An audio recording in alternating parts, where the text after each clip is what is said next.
So I wanted to test out the camera, and of course this isn't perfect because these were side by side. However, when I did the 1x zoom, the tracking was a lot better on the iPhone 15 because it did try to recognize my face and take a photo of that right away. The biggest difference is that I feel like the iPhone 15 is way more saturated in color, and I feel like the zoom is a little bit closer compared to the 14. But of course, you can always do post editing as well. I also wanted to film the iPhone 15 with the back camera just by itself to kind of see the clarity of that, because I mainly use this to film TikTok or unboxing for that as well for my Instagram. So here's just a little clip of me unboxing this kimchi highlighter that I recently purchased. It's so pretty, but I definitely just wanted to kind of get that in there just so that you can see the actual footage of using the iPhone 15 by itself.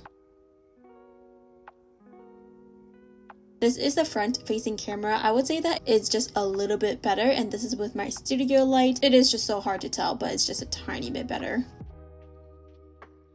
So far, I've had the iPhone 15 for about a week now, and I would say that the upgrade is not completely necessary. I think if you have an iPhone 12, I think you can just wait on it. I would say that each upgrade, it is just a little bit better every now and then, and as your everyday like consumer. For me personally, I just wanted to upgrade because I film a lot of content on Instagram or TikTok, and I just kind of want like the best quality. Ultimately, it is up to you if you want to upgrade. One thing that you guys did comment on my last unboxing was that I did put a screen protector on here, and that was because I did get quite a few scratches on my 12 Pro Max, and I actually recently just took this off. I would say about maybe like 2 months ago, and that has actually drastically improved my content, like the actual quality. If you guys are worried about that, I would maybe recommend a phone case that has a slider protector, something like that. But I actually did end up taking off that cover for that.